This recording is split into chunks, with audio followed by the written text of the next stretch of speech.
Blowing in the Wind, the Chad Mitchell Trio. Oh boy. Oh boy. Talk about old Puddinhead. They're mid-singing. Oh, is this supposed to be candid? Looks like the guy on the far right looks like Adam Carolla. It is. That's him. Down with folk singing, up with folksmanship. There, I've said it, and I am not one whit ashamed. I know such statements fly in the very face of the achievements of the celebrated 47-string zither player, Frab Lampkin of Pizzicato, Tennessee. But it is high time I had a go at a full-blown pronunciamiato. Radio and TV are loosening up for freewheeling editorial comment. And, by Jasper, it is about time that album notes exercise rights under the First Amendment. All right, we got some real patriots here, boys. That's coming hot out of the gates. A lot of exclamation points, a lot of bold. By Jasper. By Jasper. That's lowercase. That's an no expression. Jasper. No, it's capitalized. Who's Jasper? Radio and TV are loosening up by freewheeling editorial comment. And by Jasper, it is about time that album notes exercise rights under the First Amendment.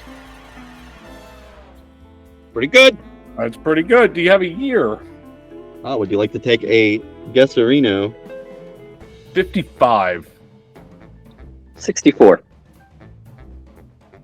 1963. Yep, 1963. They performed the song "Blown in the Wind" on the Ed Sullivan Show.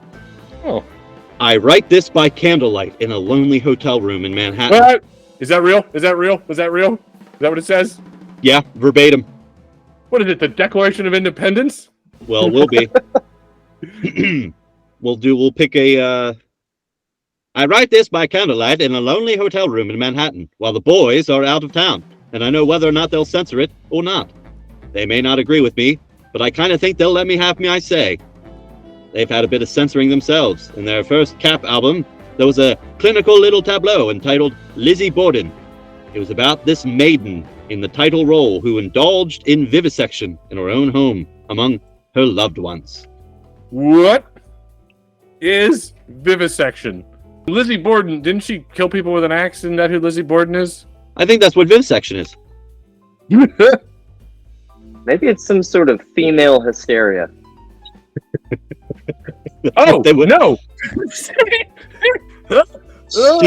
said C note, and it said female hysteria here at the bottom. Surgeon General's warning. Yep.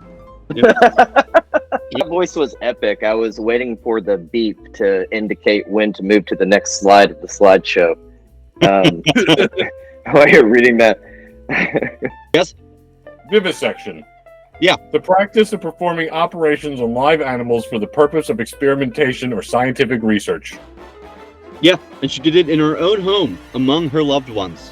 So, introduction to psychopathy? Psychopathy-like? Psychopathy? Psychopathy. I mean, somebody's got to do the science, okay? Some people aren't afraid to get their hands dirty. That's all I'm saying. Lizzie, what are you doing up there? I'm doing my vivisection. You wouldn't understand, Mom. Lizzie, I am trying to teach the piano. What? Sorry, who's this band, and why are we more interested in Lizzie Borden doing vivisection? I think they might be Batman. Prepare for the next they lost the thread. Many vigilantes considered it highly inflammatory to adolescents and wished to banish it in the public weal. Its banishing from the airwaves spread like wildfire, and somehow so did its popularity. Same thing happened with an item in their second Cap album, a latter-day cantata called, with great success, the John Birch Society. What's with these guys? They some kind of radicals or something? They most certainly are, if by radical you mean different, far out, outstray, hip, and like that. And, in fine, radical may simply different. In the folk milieu, to be different is not in the least easy. They've written some unpopular, controversial albums, and this is not their first. And so they're radical and far out. So they're obviously far out, dude. Far out. Hip and the like. Edgy. Got it. What did they say? Completely antithetical to the folk establishment. Yeah. Oh, yes. Well, I mean, so what did it say about them in the John Birch Society? John Birch Society does not like them? Same thing happened with an item in their second Cap album. Cap is capital K-A-P-P album. A latter-day cantata called, with great succinctness, the John Birch Society. Oh, they're being sassy. Okay, so get this. The John Birch Society is an American right-wing political advocacy group founded in 1958. It is anti-communist, supports social conservatism, and is associated with ultra-conservative, radical right, far right, right-wing populist, and right-wing libertarian ideas. So these guys decided to pick a fight by calling one of their songs the John Birch Society. Thank you for giving us some context to a sentence that, in a vacuum, meant In a nothing. vacuum, that means nothing. But after a quick little spin on John Birch Society, I was like, "Holy wow!" Now, Eric, can you go back to the word cantata? It's it's cantata, C-A-N-T-A-T-A. It's a type of song, right? A medium-length narrative piece of music for voices with instrumental accompaniment, typically with solos, chorus, and orchestra. Cantata. It's getting so that everybody's Aunt Hortense buys a guitar, enlists a couple of chicks she's never seen before, and voila! She's got an authentic folk sister song act. The woods are full of folk singers, and getting fuller. Even Time magazine, the Bible of the lay bourgeois, has devoted a cover story to the art. And that's about as full as you can get. I say down with folk singing, the great homogenizer of our day. And up...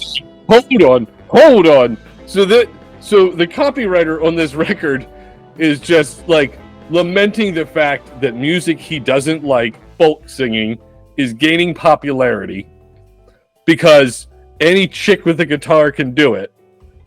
And the woods are getting fuller and fuller. The woods are fuller and fuller of these chicks. Never take a stride into the woods. You might not. And now if they appreciated art the way I don't even know what band we're talking about. Who? The Chad Mitchell Trio. Right. If they were writing music the way the Chad Mitchell Trio did, putting in the work, getting 2-3 new subscribers a day, putting up daily shorts, the right way, they'd maybe amount to something. But instead, they're just doing folk music like any chick with a guitar could. Yes, filling the woods. Typical Swifties. The great homogenizer of our day, and up with folkmanship, the art of having guts enough to be different, and to protest, and to be unauthentic, and to have fun. In other words, up with the Chad Mitchell Trio. All right, so what's so different about the Chad Mitchell Trio? The easiest and most... Whoa. Do we get to guess? No, it's Justin, actually... What's so different about the Chad Mitchell Trio? I don't know. I'm I'm actually kind of wondering. I'm circling back on the Chat GPT and wondering if Chat GPT could write a more comprehensive album copy than whoever wrote this. Okay, but when you read that to us, you have to do the voice. Oh my God, my mind is blown. What's that? Do it. Some amazing. Okay. Do it. We're ready. Can I do the old timey voice? Please. Oh, please. The Chad Michael Trio invites you on an unforgettable journey through the heart of folk harmony with their timeless album, Blowin' in the Wind. With each track, feel the resonance of an era echoing through powerful, vocal, stirring melodies. From the iconic title track, Blowin' in the Wind, to the soul-stirring rendition of the John Birch Society, this album captures the essence of a generation seeking truth, justice, and harmony. The trio's seamless harmonies and passionate delivery breathe new life into classic folk tunes, leaving an indelible mark on the fabric of American music. Explore the depths of social consciousness with Last Night I Had the Strangest Dream and I'm Going to Get My Baby Out of Jail, as the trio weaves tales of hope, love, and resilience. Each song is a testament to the power of music to inspire change and unite hearts across divides. Join the Chad Mitchell Trio on a musical odyssey that transcends time and resonates with the timeless spirit of folk music. Blowin' in the Wind is not just an album, it's a rallying cry for a better world, echoing through the ages. Hell yeah. That's fantastic. It's pretty close. Like, okay. So as our closing segment, Mark, please tell us what's so different about the Chad's Michael trio. The easiest and most logical cop-out is to say, listen to this album. I'll finish off with the last bit here. As I said, the boys are out of town. I'm not sure just where. They're always flirting from coast to coast, from nightclub to nightclub, college to college, even South America. Where do you think they got that Bogota bit? By mail? I hope they don't yell at me about these notes. After all, a guy's got a right to come out against folk singing. It's right there in the Constitution. Besides, when the Chad Mitchell Trio sings folk singing, it's not folk singing cliche type. It's folksmanship and fun. So